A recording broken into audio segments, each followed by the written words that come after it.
Ladies and gentlemen, boys and girls, welcome to the hashtag sports presentation of the Buffalo Bills versus Atlanta Falcons postgame, where the Buffalo Bills were victorious 29-15 against the visiting Falcons.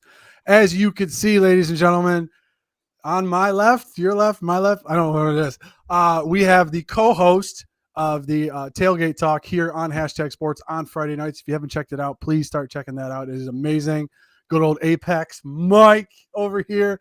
Paul had a prior engagement, so Mike's going to be running, trying to save me on this show for tonight as we talk about the Buffalo Bills clinching their third straight playoff appearance in as many years. As you guys know, tonight's show is sponsored by Mr. Rogers Homes. Mr. Sean Rogers, the top 1% realtor in all of Arizona. If you want his brochure, it is in the description of this video, as well as links to our Spotify, iTunes, and all of our socials, as well as our Patreon page. Remember, this game, Paul's going to be doing a drawing tomorrow for our Patreon members only. So if you want to get into a drawing for a jersey, we currently have 11 Patreons. So the probability is pretty high that you'll be able to come out with a jersey. Make sure you go down and click that link, as well as our merch store. We have our 2 new shirts coming in from hashtag sports, which is What Drives You and Beer versus Tables.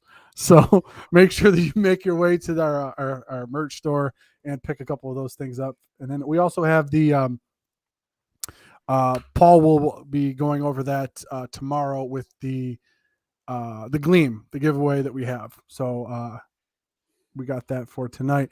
Mike, I'm so glad that you're able to join me tonight, as we do on all of our shows. Chat is booming. Everything's going great. As I always ask Paul, initial thoughts on the game versus Atlanta today. Sloppy, but productive. Sloppy, but productive. We had another 0-punt game, which was awesome. Unfortunately, we had 3 turnovers. When we didn't turn the ball over, we drove it. You know, it was easy. Didn't understand the first half game plan.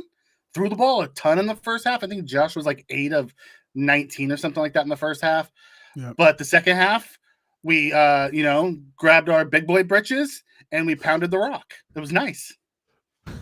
Yeah, it was weird. Atlanta blowing a halftime lead. Who knew?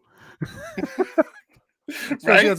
Yeah, it's like, on one hand, you start to think about this. Listen, it was like they came into the game and was like, yeah, we're going to mail Atlanta in. We're just going to try to, mail it in after that. We saw the fumbled punt, and then Buffalo comes down and scores twice. And then it's like, you think you're going to go up 21. You think you're going to have 21 points on the board for yourself, and then you throw an interception. Josh's second turnover in 4 years in the red zone, which was really weird to see. But obviously, you hit the nail right on the head. You're talking about, it was sloppy. It was a very sloppy game. Like, about throwing too much. To me, I could see why they would want to try to throw in case a couple teams had to come through Buffalo in the playoffs, but you start looking at this game, if they would have went into New England with how they went into this game, they would have lost to New England. So it's kind of more of that Jekyll and Hyde type atmosphere that's going on with the Buffalo Bills this year, where, and you know what, though, maybe I'll take that back. It's the NFL that's Jekyll and Hyde this year. There are so many teams that are just going up and down, and they're losing to one team one week. I mean, the Jets almost beat Tampa Bay today. Antonio Brown decided to retire at halftime. I don't know what's going on over there, but yeah, there were no punts. But I'm going to ask you this: 15 carries for Josh Allen today. Obviously, some of those were him electing to run on certain plays when things weren't open. Comfortable, uncomfortable, knock it off, do it more. What's your take on Josh Allen running the ball today? I think it's the type of runs. Some of the scrambles were good. I liked what he was doing. If he didn't find it, he went. Some of the design runs, when we go outside and we run that power game where he has the extra guys, I like. I don't like those ones where he's just running up there with no lead blockers because he's taking big hits on them. That's going to come back to hurt him later on in his career if they keep doing that. This year, you know what? You got to chalk it up to what it is. We have to have him run. If he doesn't run, we're not going to win. It's just that simple. He's our best weapon on offense. Mm-hmm. Yeah, it seems like if they try to run him like they're trying to run him now, he's going to have the Cam Newton later career woes where he's just a beat down, broken kid. Mm-hmm. But I mean, you don't spend $260 million on a running back. You're not. I don't think they're going to do that very much. I think maybe today was probably a calculated effort to try to use Allen as much as possible to try to give teams something to scheme for, so that it'll open up the passing game hopefully in the playoffs a little bit more for them. I'm not sure, but I didn't like seeing him run as much as he did against an NFC opponent. I know that playoffs were on the line. I understand that, and a chance to win the division is on the line next week. But I just don't like seeing my quarterback run that much. I mean, it was how many carries in Singletary? 23, and Allen still had 15. Like, give half of those carries to like Moss or somebody. You know what I mean? Like, Mm-hmm. you haven't been using Singletary. It's not like he's worn down at this point in the year. And I know a lot of those are reads by Allen, where the defense sometimes really wants him to keep the ball so they can get an extra shot in on him, try to see if they can knock him out of the game. But yeah, some of it's also Josh's decision making on those reads, because there was Mhm. one that was on 4th and 2 that if he would have given it to McKenzie, it would have been a big run, but he kept it and got the 2 yards and took the hit. I truly believe Yeah. Josh just trusts himself more than he trusts the other guys around him. I do not disagree with that. I think he trusts himself more than he trusts Dable too. Mm-hmm. And we got Joe from coming in. Game was ugly, however, for everyone other than Josh Allen. Game needs to be a confidence boost.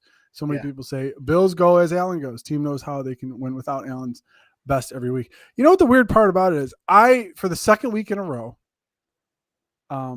it's amazing how the Bills can come out and play us so sloppy and still beat an NFL team the way they do. Number one, that's a testament how much talent's on this team. I mean, it's scary. Number two, why is Dable getting so cute in the red zone? And that's a great thing, because we got a super chat in here from Triggs. Yep. And the super chat says, don't get why Dable's going and calling all these go routes. Yeah, like, I know Allen has the ability to hit those. That's one of them. Yeah, that's one. I don't understand. I don't know. I can understand the concept of a go route if you're running stuff underneath it and you want to get a corner out of there or a safety out of there or anything like that. However, it just seems like the last couple of weeks when he's gotten into the red zone, he's gotten a little cute with his play calling. And I'm like, no, I don't know why you're calling that. What, like the play to have Diggs throw the ball before the Allen interception. Why? I don't understand that.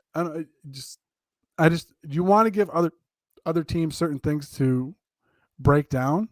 Is that the only goal that you have in there? I'm not really sure. I didn't understand that first half game plan. It's snowing. You could see when they were throwing, the wind was affecting it, because you saw Matt Ryan throw one deep, came up short, the wind grabbed it. You saw a couple that Josh threw the sideline where the wind pushed it, so it was offline. So why did you keep dialing up these long ones? You know, where Matt Ryan was successful was in that really short game, the quick screens, those dump offs, those delays. Like, why didn't we run more of those? What happened to last week? We didn't get McKenzie involved at all today after he lit New England up. I think, once again, I got to harken back to the fact that the testament of the talent that's on this team where, hey, we used McKenzie. I mean, Beasley was out, obviously, that game. Mm-hmm. You didn't need to use him. Now we're like, listen, we know we got that bullet in the holster. You know what I mean? We got that there if we need to use it, and they just didn't use it. I really would have liked to see McKenzie more on special teams today. Obviously, given the certain fielding aspects of Stevenson. I mean, obviously it was one game. You can't really just bag the guy for that. But it is interesting to see how that evolves, because that is how the EP system works. It's a week-to-week offense, how you base it on how your opponent is. No one's going to compare the Falcons defense to the New England defense ever. So in that respect, a lot of those things that were opening up for McKenzie that may have opened up for Beasley if he was in there, those things probably necessarily weren't open today. So you didn't get to see it that much. So that's why, I mean, he only ended up with one catch for 6 yards today. Jordan came in with a Q&A. Yeah, just their one.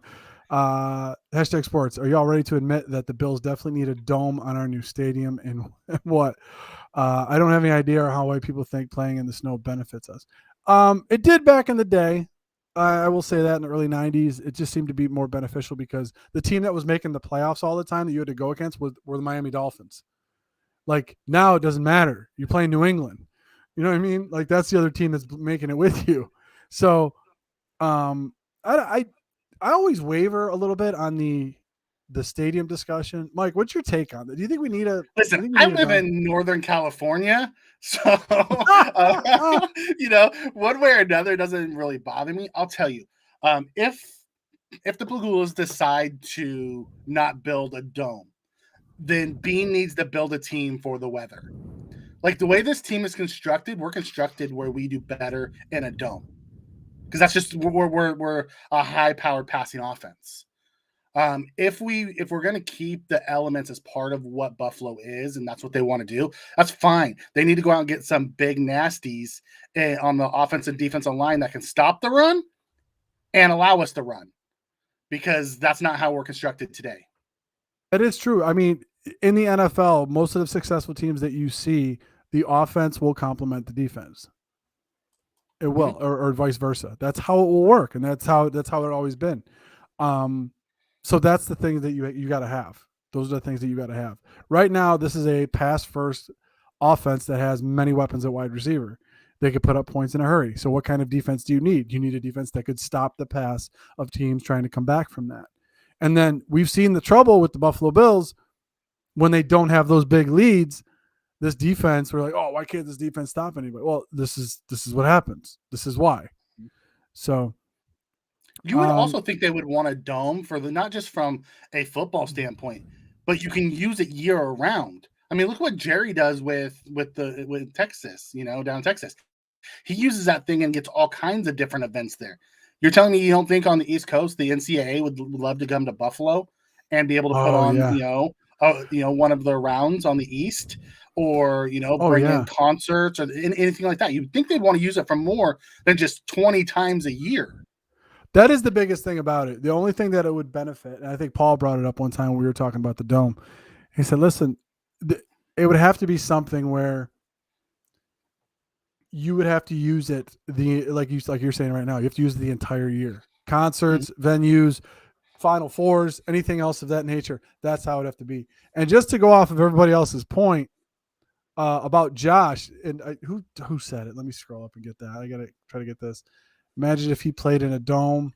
Oh yeah, that was Imagine Thomas. Thomas. Imagine Allen playing in a dome where he could throw at will with precision and accuracy of cannon. Okay, to be honest, September, October aren't bad.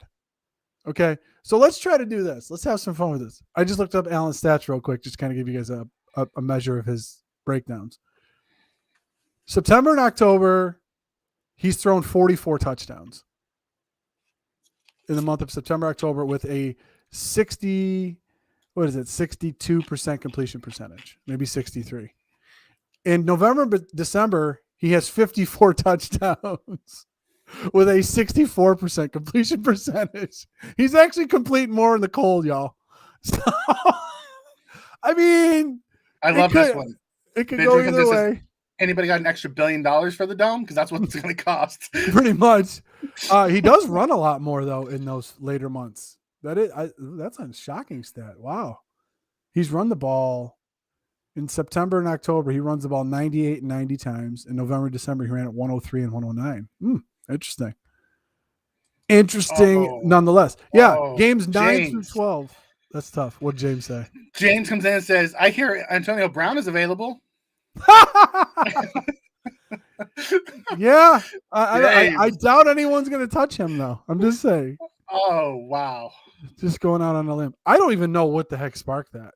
That's going to be interesting. They haven't said. All they showed was like on every channel that I saw, they showed him taking off his pads, taking off his shirt and his gloves, throwing his stands, and running out of the stadium. No one has said what happened. Oh, so he got benched, and he was so upset about getting benched. Oh, is that what happened? Yeah, I guess Rick came into the chat. He came in. And hopefully the Pats do sign AB. Let him tear that team apart. I don't know. If you, I mean, if you can't get along with Arians, you're not getting along with anybody. that is the biggest thing. Arians is one of the loosest coaches. I mean, he'll let you be yourself. I mean, he's not a guy that's just like putting the clan. It's not like Antonio Brown did that on Belichick's squad. Like, I can't be, the guy's driving me nuts, blah, blah, blah, this and that. That's not what it was. All right, let's get back to the bill. We can talk about AB anytime we want. He's a good fun. I understand why Brandon did not get. Oh yeah, that's why he didn't go after him. Yeah, I mean that's a bullet that we dodged. I mean, in some circles, not many. In some circles, people were thinking that Stephon Diggs was going to be what Antonio Brown is, like that kind of a diva wideout, and he's not. He's a freaking model citizen. Team captain. Yeah, exactly. Team captain. So I know a lot of people are going to say this. Well, the Bills won, but Allen threw 3 picks. He didn't have a very amazing 11 for 26 for $120 and 3 picks. That is normally not the stat line of a team that won by 14 points. So give me your take on Allen's performance today. Was it a lack of focus? Was it bad luck? Was it just poor decision making? Because we can go a bunch of different ways on this. Yeah, it's poor decision making at the end of the day. The first pick, and I think we talked about this off air. The first pick, he tried to fit something in, it got tipped and picked in the red zone. He should have thrown it away, taken the points. Then we go up 17 points. I think it's 17-5 at that point. He throws the pick, they go down, they score. Then it was 3 possessions in a row. We went touchdown, touchdown, interception, interception, interception. 3 straight possessions, interception. So they go down, they score. We get the ball back. We go to throw a seam route. Beasley stops. It gets picked. Don't know why Beasley stops. If he keeps running, he catches the ball. So I'm not sure what happened there. And then we come out. It was on 3rd down. He went to throw. It got tipped at the line. Got picked off. Really, the only bad decision was the red zone one. Other than that, it's just bad luck, really. Like, I don't understand what Beasley was doing. He just stopped on the play. Yeah, I think that's what happens. That is the thing that happens when you go from like a Beasley to a McKenzie, I think Beasley understands zones probably better than anybody on the team. Understands where to sit in zones in certain places. I think McKenzie runs through the zones, and Allen likes that a little bit better, as we saw from evidence from last week. Obviously, there's a little bit more breakdown that has to be done with the film this week, but that is probably the difference that you see between those two guys and how that works out. Yeah, it was very uncharacteristic, but it was interesting because you could see how this defense stepped up. This defense definitely stepped up. I mean, obviously they gave up a score, but it was one of those things where you're sitting there going, I wasn't worried when he was throwing picks. It was sitting there, you're like, it's Atlanta. I mean, Atlanta does have some weapons on offense and can beat you, but I wasn't worried at all. I really wasn't worried. As we look at the 3rd down efficiency, I mean, Atlanta was 1 for 7 today. Bills were 7 for 12. Like they were capitalizing. Bills had 19 first downs rushing.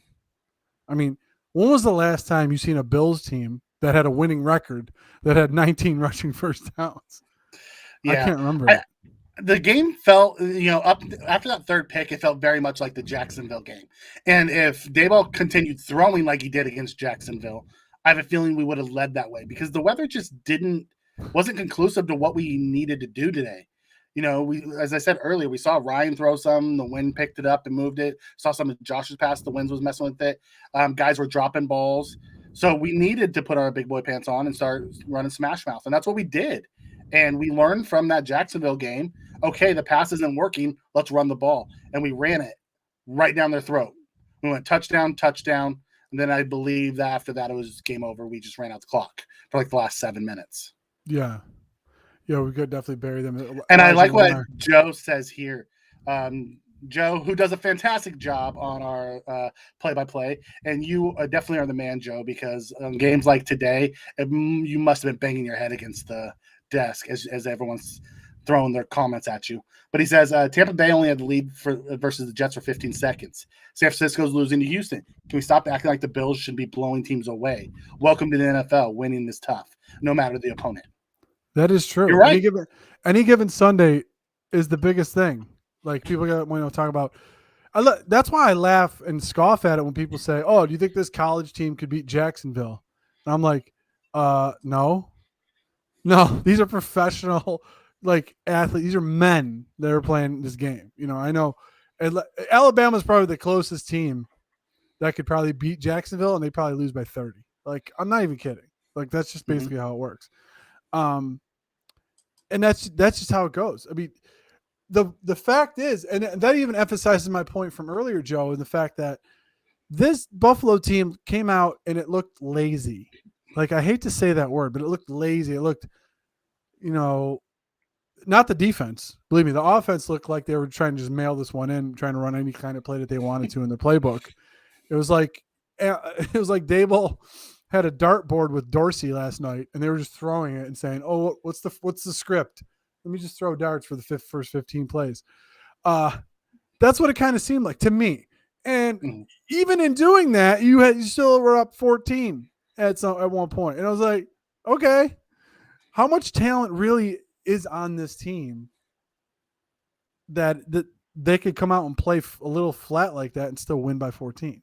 Like, well, I think the Falcons' record was a little misleading. They were on the verge, but their DVOAs and everything, they were like last in the league in defense. They were close to last. I think they were 30th in offense. So although yes, they were 7-0 in one score games. Oh, okay. So like even when they win, it's like the last minute they pull it out. So the way Atlanta wins is they keep it close, and then Matt Ryan tries to pull something out at the end. So as long as we kept the lead, like we went out, we scored twice right off the bat, then we started our turnover party and gave 3 straight, and then we scored twice, and then we ran out the clock. I mean, we still had time of possession. Like we controlled that game. As ugly as it was, the Bills manhandled that game. We just kept giving the ball away on offense. That's the thing I wanted to tell you about, is the fact that you had 3 interceptions you threw. Mm-hmm. And this goes back to the New England game. New England game, they held the ball for 35 minutes. They held the ball for 36-0. Let me look at this. 36-07 today. 36-07 with giving 3 possessions away. Still held the ball for 36 minutes. Is this the recipe they're going to try to go into the playoffs with, where they're going to be the team that wants to play keep away from other teams' offenses? You think that's what it's going to be? Where they have long, sustained 10-play drives instead of scoring quick? I think so, because a lot of them are playing that too high shell, saying you're not going to give you anything over the top. Josh, prove to me that you can sustain these drives. He did that the first 2 drives, and then he got a little, he did stay within himself, like he did with New England. He felt, when he looked at this defense, he's like, okay, I can do what I want to do. I have the stronger arm. I can fit it where I want to fit it. It is what it is. And he went deep, and he didn't stay composed. It was bad decision making. Ultimately, then they said, okay, let's just run the ball. And then we figured out we could run the ball, and that's what we did the rest of the game. Just pound it out. And that's, the second half after Josh's last turnover, we went touchdown, and then we ran the ball for like the last 6 minutes of the game and played keep away and kneeled it out. Yeah.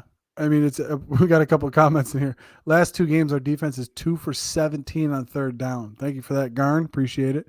That's a beautiful good teams stat. wins. That is a beautiful stat. Good teams win, but great teams cover. Bills did both while throwing 3 picks. Vita Vega. Yep. Mm-hmm. That's crazy. There was a comment earlier I wanted to get to. Jonathan, this is a great comment. I loved it. And we might spend a couple minutes on this one. Who is the top OC candidate, and do you think we regress the first year as a new OC? I have my thoughts, but Mike, I'm interested to hear what you got. I think we're gonna go with if Daboll leaves after this year, I think Dorsey steps into his job. I think he's been there when he leaves.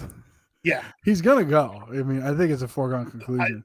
I pray he goes. I think we're getting to the point to where if he came back for another year, we're not going to take a step forward. We bring Dorsey in, and then put the spin on it Give us a new voice in there. They trust Dorsey as much as they trust Daboll, except I think Dorsey's a better play caller. I really do think so. He was a former quarterback. He helped Cam Newton win an MVP as a quarterback coach during his best year. He's been our pass coordinator for the last 2 years. Like, let's give the guy the job already. Tell Daboll to go get a head coach or move on somewhere else.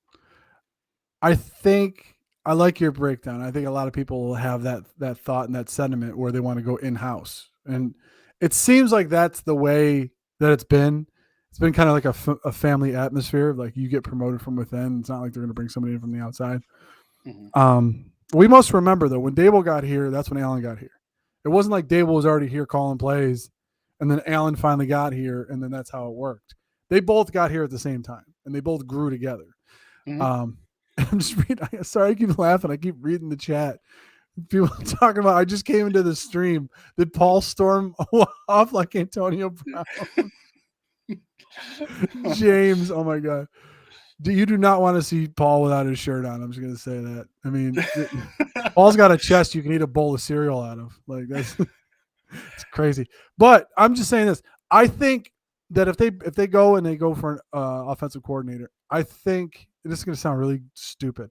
I think they go with a young college guy that nobody knows, that really zero people know of. Like, I think at that point you don't want somebody that's like in their mid to late 50s to be an offensive coordinator for Josh. I think you got to get a younger guy. I think you got to get a guy that's like in his early to mid 30s that is like a little bit of a risk taker, but somebody that will assign Josh the responsibility and not take it all himself. Like, an older guy might try to be like a father figure to him and protect him. So, but I think if in 2 years you're going to start paying this guy and the clock's running on $260 million, you want to know that no matter what offensive coordinator you have, he can make it work. He can make it work. And I mean, I'm partial to it just because of the name, but I would love to see Jim Bob Cooter come in as the offensive coordinator. He was a guy he's got the offensive mind for it. He does. It was weird because he was the running backs coach for the Jets, but he was a guy that Matt Stafford, prior to going to LA, had some of his most successful seasons playing. He had some of his most successful seasons playing with Jim Bob Cooter as the OC, which is weird. Joe Brady, that's a name. But here's my thing. Oh, yeah, this one says Joe Brady. I fear. So here's my question for you: if you're thinking they're going to go outside, you don't see Dorsey staying here? Do you think he moves on with one of the other coaches and becomes an OC there? Because that's his next logical step. And I can't see him being okay with us bringing in another OC over the top of him. Well, the thing you have to remember about Dorsey was he interviewed for the job that Daboll has, and then they gave it to Dennison. A lot of people don't know that. Like, that's what he did. He will not take a lateral. So it wasn't like Daboll brought him here with him, and that was his understudy. He was his quarterback's coach. No, they might be at odds sometimes with what's going on. I'm just saying that if they do not decide to hire Dorsey, which seems like I see that's more likely what they're going to do is hire Dorsey. But if they don't, if they go outside, I see them going with a younger college guy coming in. And Dorsey, I don't think he would take a lateral move. I think he would stay for one more year with Allen and try to see how that goes. And then or take an OC job somewhere else. So I could see him being like one of those guys. In the chat, I see a lot of people talking about Dorsey and said they're worried that Dorsey was going to follow Daboll. Actually, Dorsey is the hand picked for Frazier. If Frazier gets head coaching job, Dorsey will go with Frazier if he's not given the Bills job. So I think Dorsey's going to be a OC next year. It's going to either be in Buffalo or with Frazier wherever he goes. Because I think Frazier's getting a head coach job. That's a good one. I think I've been banging the table for 2 years for Frazier to get a head coaching job. I never wanted him to because I love him in Buffalo. It's like, I think Paul and I had a discussion about that before. We were talking about Frazier is not at the Wade Phillips era yet. Like Wade was content being a DC. Like, let me take care of my defense. I like it over here. I don't want to be a head coach anymore. I hate answering all those questions. I hate doing all that. Let me take care of a defense, and then we're going to go. So that was the thing that Wade was very comfortable with at the latter part of his career. I don't think Frazier's there yet. I think Frazier wants one more crack at being a head guy, and I think he would do amazing. I just think it'll be in the NFC somewhere. And I even Chicago. said it. I said the Bears. I've said that. I said I don't know. He was on that 85 team. He was on that 85 team. I love when you watch our episodes, Mike. It just makes me smile. No, actually, I do. I watch all of the hashtag ones. I mean, I even go on and do the Razor Sharp picks with Joe most of the time. I'm in the comments. So I do watch all of them. But he was on that 85 team, and he has immediate ties to the city. Yep, I love it. The ties to the city. He would then he brings the culture of that calm culture. And I think he would stabilize what they got going on there. Going from a Nagy to a defensive calming culture and Frazier with a young quarterback like Fields. Because he was, say what you want, but Frazier was along the ride for Josh Allen. So he knows what they've done. Yeah. I imagine Frazier was in meetings with Allen talking through the defense sides of how to read defenses and the things they like to throw. And, so he knows how to groom that young quarterback as well. Absolutely. No question. He's been through it. I mean, the fact that Frazier already has head coaching experience, whether good or bad, how you want to look at it, he knows the pitfalls already. So Nagy, they went from who's the head coach before Nagy? Let me just look this up really quick. Okay, and while you're looking that up, we got a super chat in here from Matthias. It says late to the show, but not too late. Bills wins equals double up. It wasn't pretty, but it ain't a beauty contest. Go Bills. True. It is not a beauty contest at all. Mm-hmm. We got another one in here from Triggs. Says, to be honest, I would give Chad Hall a chance. Chad Hall's another great one. He's internal, he's young, and the team loves him. Oh, it's time. It's time for them to do that. It's time for the Bears to do that. By the way, thank you guys for the super chats. Well, we're gonna have a word from our sponsor really quick after we go through this. So Lovie Smith was there for a number of years, as you know. Left in 2012. Remember Mark Trestman? Oh my God, Mark! Offensive mind, Mark Trestman. There for 2 years. Then they hired a defensive guy in John Fox. Then they go back to an offensive guy in Matt Nagy. So now it's the turn for the defensive guy to go back in there. Oh, Urban Meyer's available. He can be our OC. Dirty Randy, not cool, bud. Urban Meyer's available. Yeah. Is he going to be hanging out with Tyler Bass? That's a weak joke. I'm sorry, but ladies and gentlemen, real quick, don't go anywhere. We have to have a sponsor. We have to have a word from our sponsor, LinkedIn, and Paul's going to help do that for us. Just to let you know. These days can be hard to find and hire the right candidates for your small business. That's why LinkedIn Jobs has made it easier to find the people you want to talk to faster and for free. You can create job posts in just minutes on LinkedIn Jobs to reach your network and beyond, the world's largest professional network of over 770 million people. LinkedIn Jobs helps you find the candidates you want to talk to faster.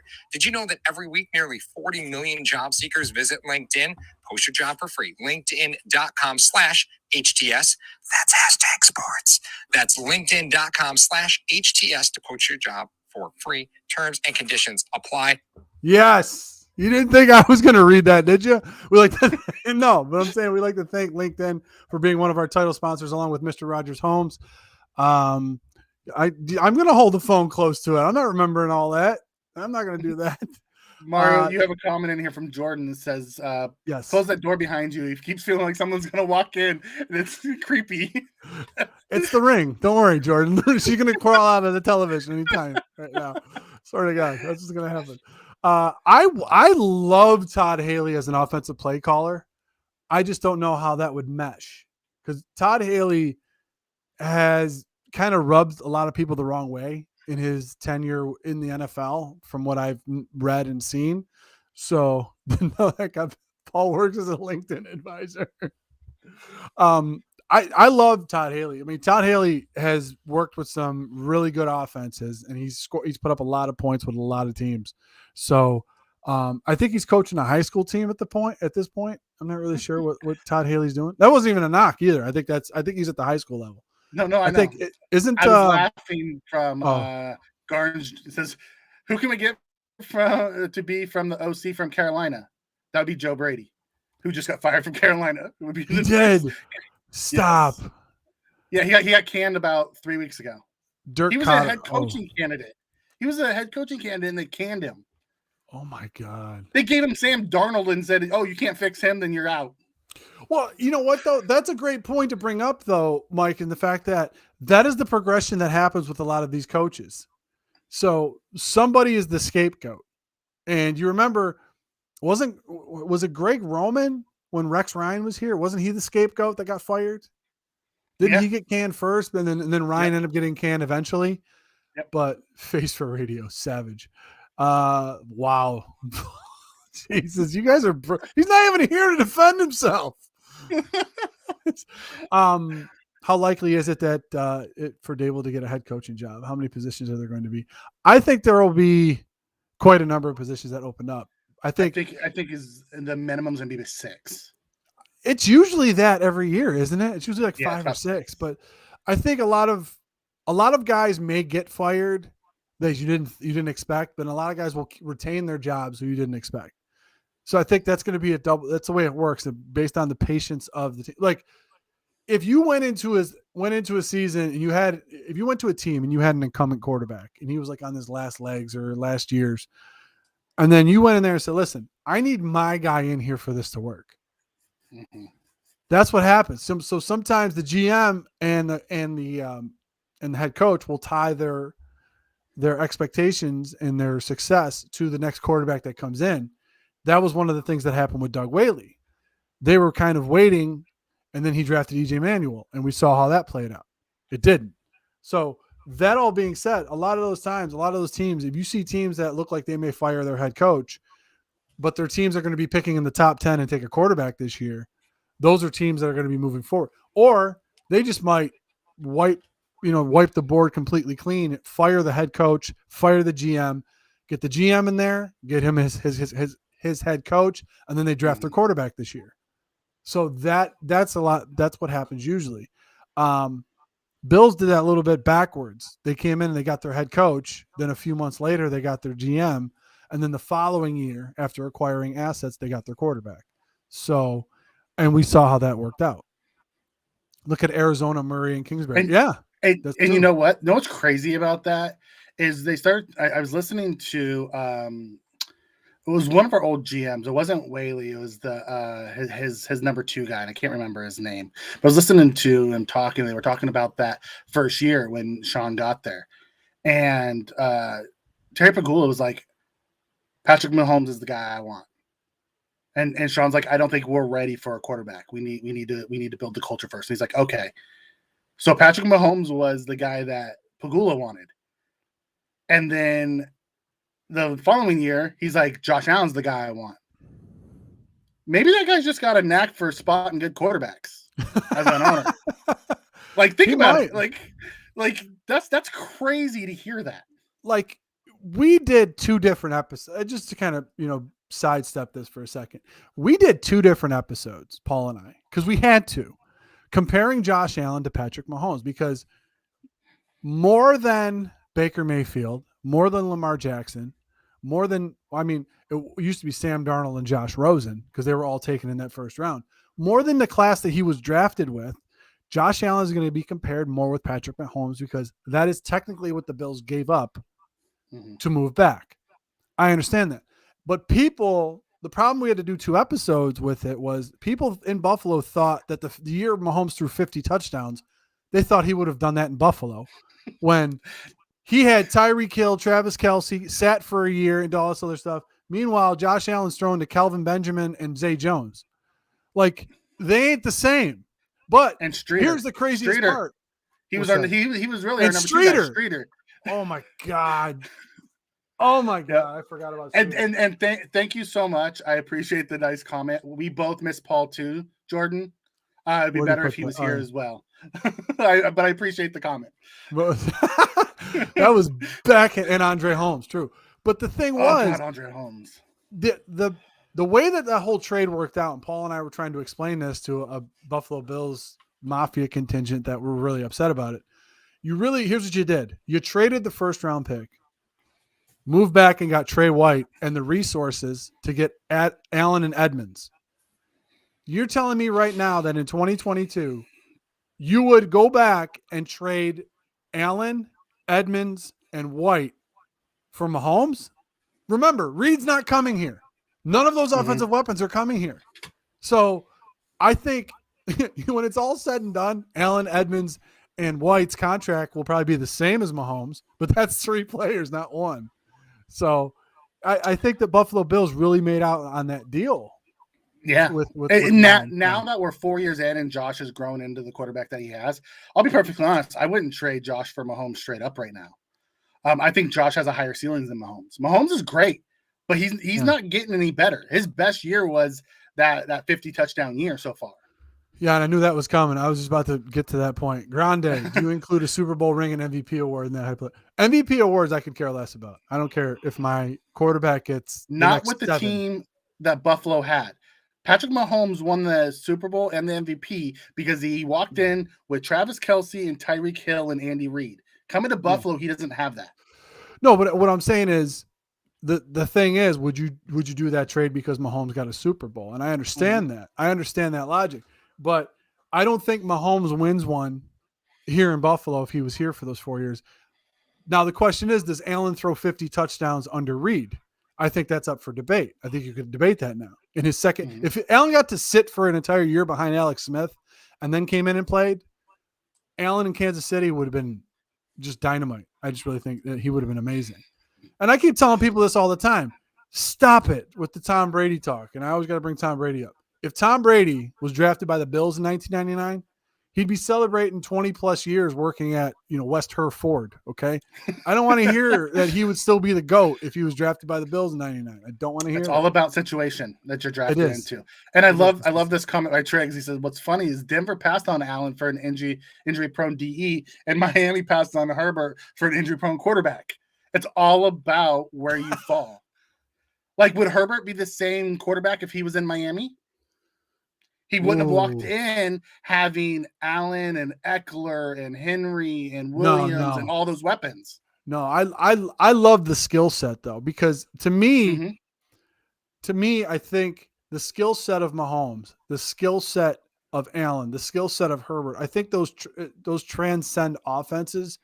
But you cannot look me directly in the face and tell me that Patrick Mahomes in his second season in Buffalo with the weapons that were in Buffalo throws 50 touchdowns. I don't believe it for a second because Allen was running for his life when in that season.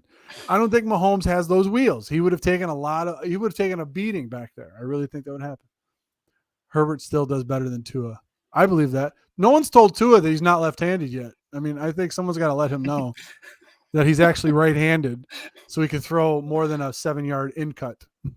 So, here's one about the actual game because we've kind of spiraled down a hole here. We did. Any update on Ryan Bates' injury? I know he got up and walked off. I haven't heard anything about it. The update. He didn't come back. I know that.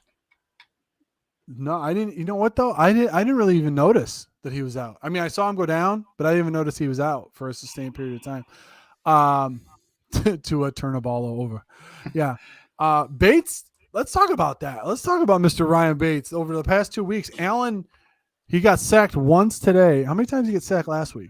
I don't even think he didn't get sacked. He's got hit once. He got hit once. I mean, you don't want to see an injury happen to anybody, but I mean, we all feel for Ike Butker. But Ryan Bates being inserted to the lineup added something to it. I really think it did because then you had Spencer Brown, you have him next to Deion Dawkins, and Morse is still in the middle. Morse, the only guy, really the only guy to play all year. Everyone else has been shuffled around in that offense.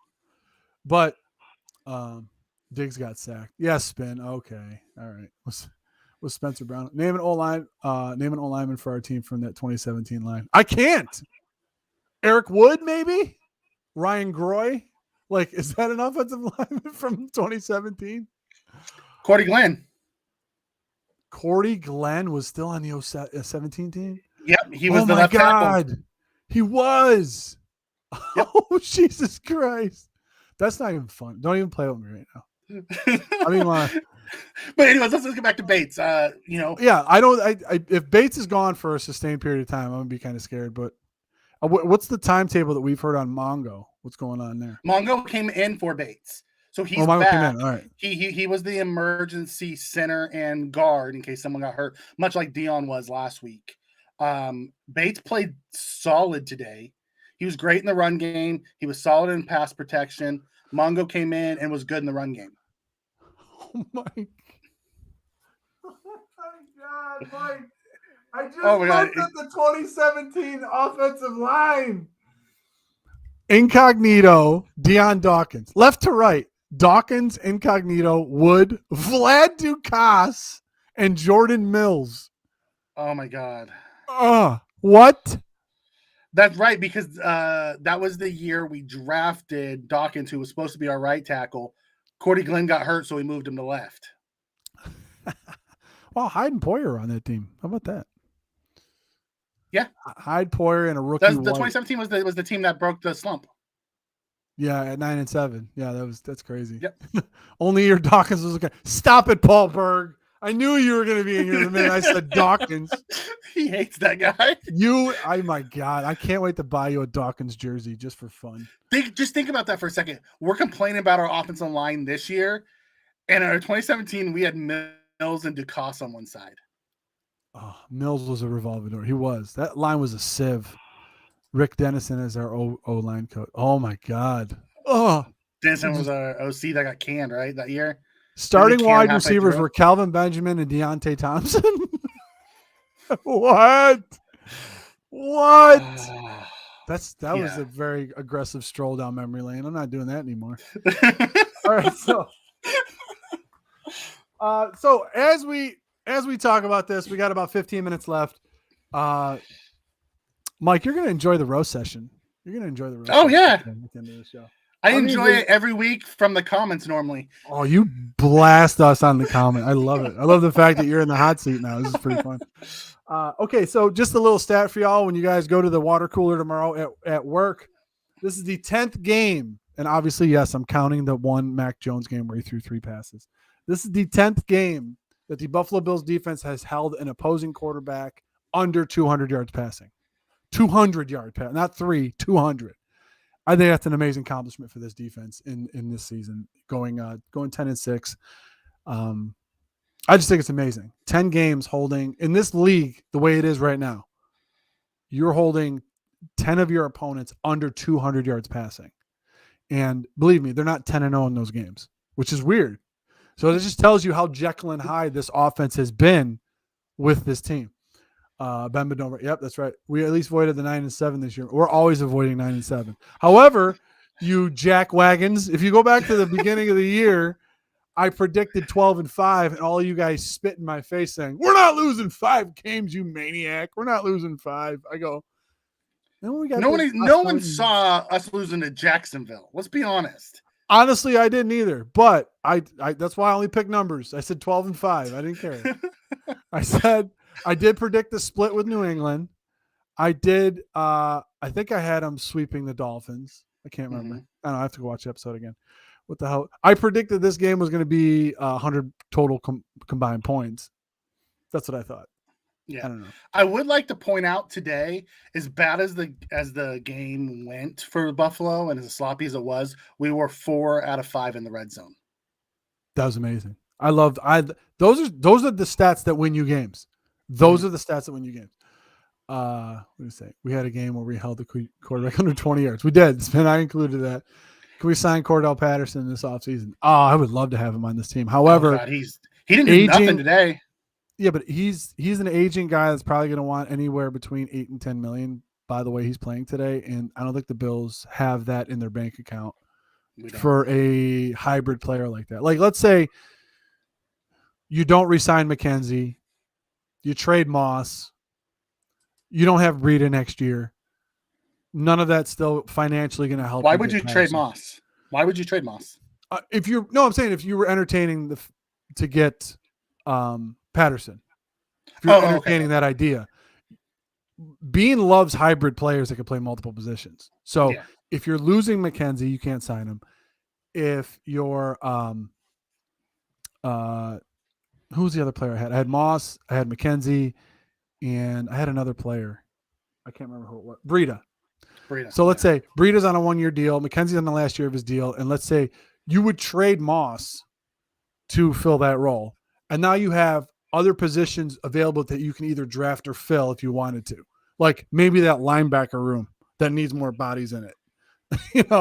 I'm just putting that as a hypothetical. If you wanted Patterson, those would be probably some of the moves that you would need to do. Even though Moss is still on a controllable deal for 2 years, that's alluring to a lot of teams. A running back that's still on his rookie deal, that's huge. Casey lost, Ravens lost, Fish lost. It's a good day. Yes. Is anybody in the chat that can take care of that? Do we have any mods in there? Yeah, we got any mods? I think we got a couple mods in there. If you could take care of that, thank you so much. What else do we have on the table? All right.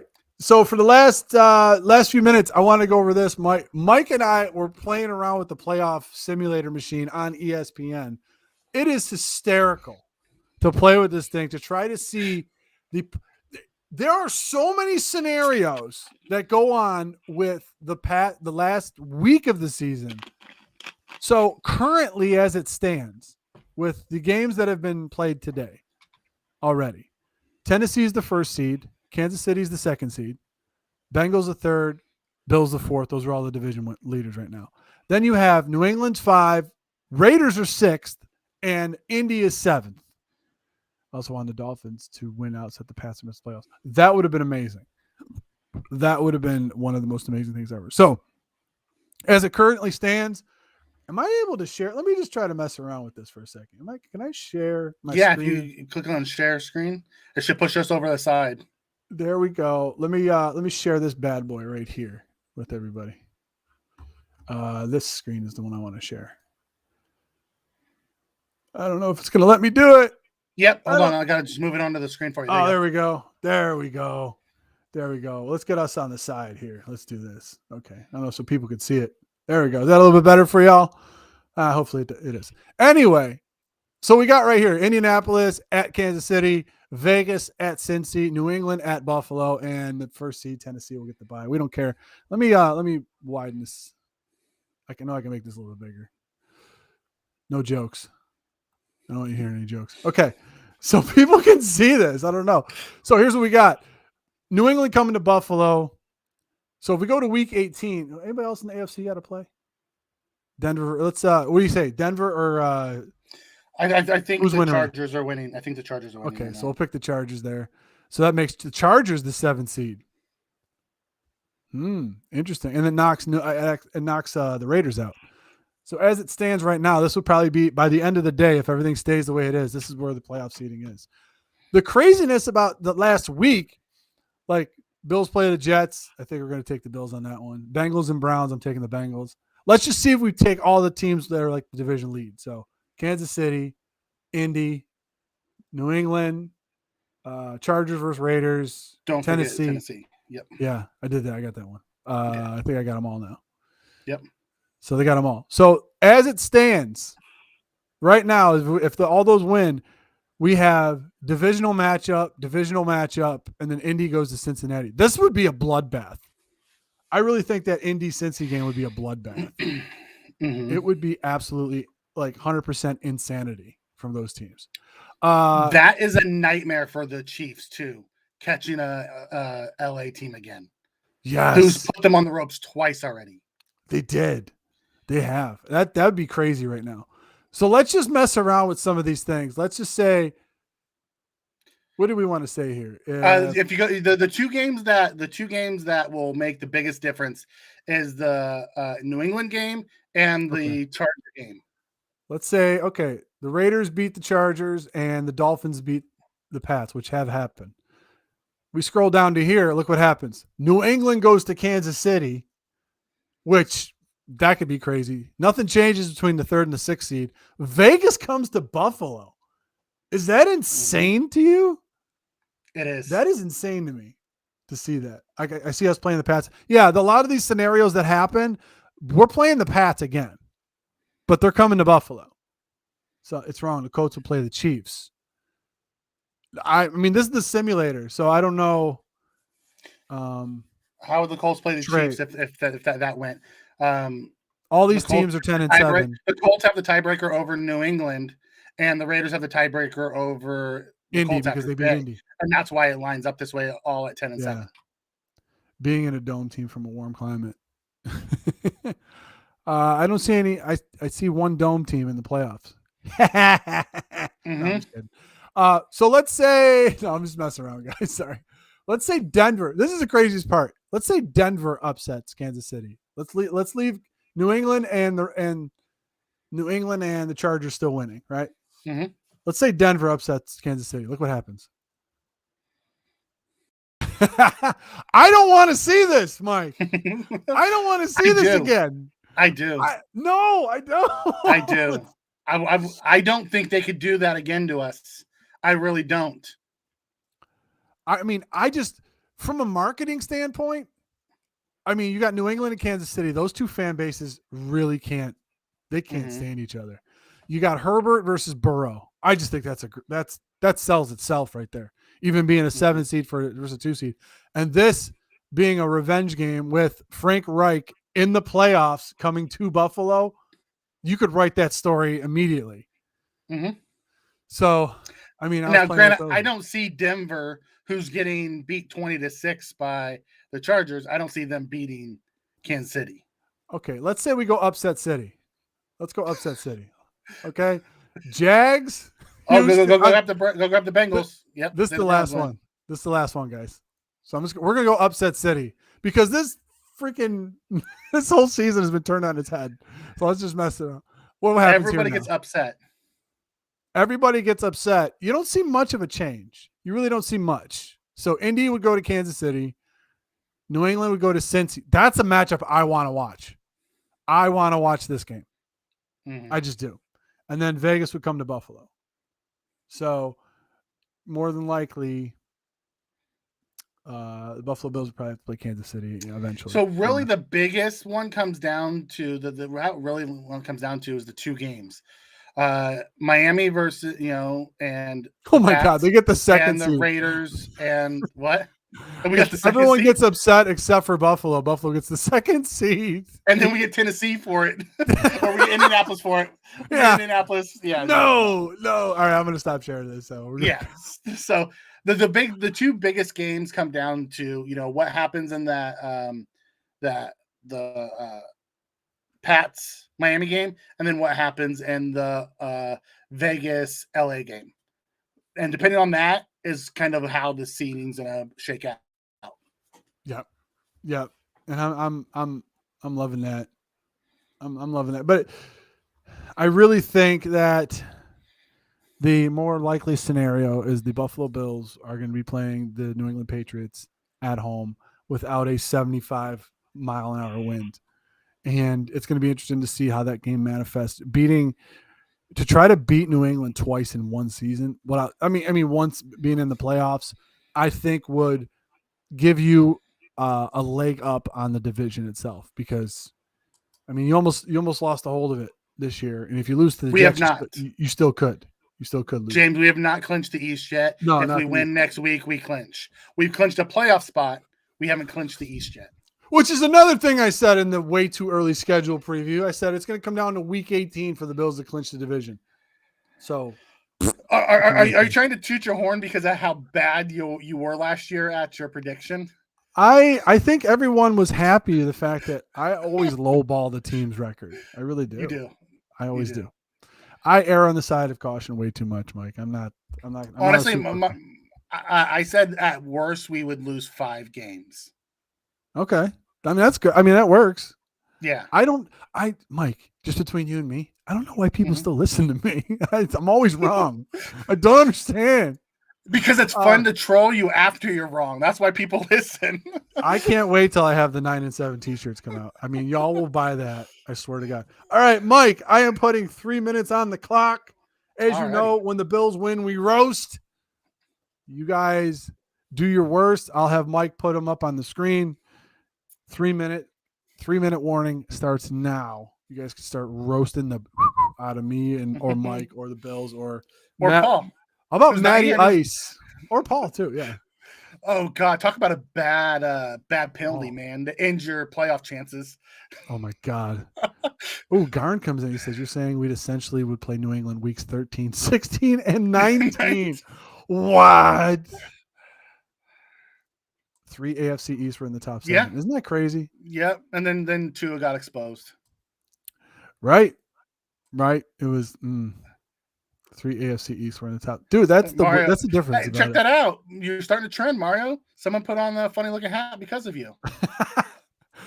I can't take it off. Cut Jerry Hughes. Whoa! Was that a roast? Yes, please. What? How dare you? Listen, I've been a Jerry Hughes supporter for years. I'm pausing. But that guy has been a walking penalty this year, and he is not like very rarely do you get a Jerry Hughes sighting. You get more AJ Epinesa sightings than you do Jerry Hughes sightings. Trade Allen. Trade Allen? Well, I mean, before the season, Paul had suggested, and he brought up a great point. You got a lot of these young guys. McDermott likes the young guys to earn their stripes and then to earn their playing time, in which they have done this year. Hughes playing 30% of the snaps is more effective than he was playing 60%. It's his last year. He's a rental for y'all this year. Like, it's the last year of his deal, guys. It doesn't matter. Like, they could use him up as much as they want at this point. Because I don't think he's coming back. I just don't think. I really don't. I'll tell you, there's a lot of Stevenson hate out there on Tailgate Talk. We got into a heated debate with the nation on that. It is my hair, really. It is 100%. Son of That's Mario's real hair. It is my hair. 100%. Oh, that's a pretty hairdo, Mario. I see why you put the hat over it. That is. I look like I'm from A Christmas Story. Yep, he looks like Pippi. He's got the little Pippi going. And then Mike fall this week to get in my belly. What? What was the other one that Rick said? He said something earlier. Let me see this. Mike conspired with Tommy to have Paul taken out so he could co-host. Yep. And you'll never know. It's untraceable. Keep the hat on. Thanks, James. 100%. Thank you. I keep him locked in my basement. I put Paul in my basement. What'd you tie him up with? A shoelace? I threw him in the hole. I sent him down. How dare you guys mess with my hair? Listen, I know I have Peyton Manning's forehead, but at least I have a full head of hair. You guys knock it off. How about that safety ruining the spread? Yes. Oh, did it? Was it 14? Was the spread 14? 14 and a half. Stop! 14 and a half when we won by 14. Did Paul gain a few pounds? Paul would have to put on like 100 pounds to hit my weight. Stop it. Really?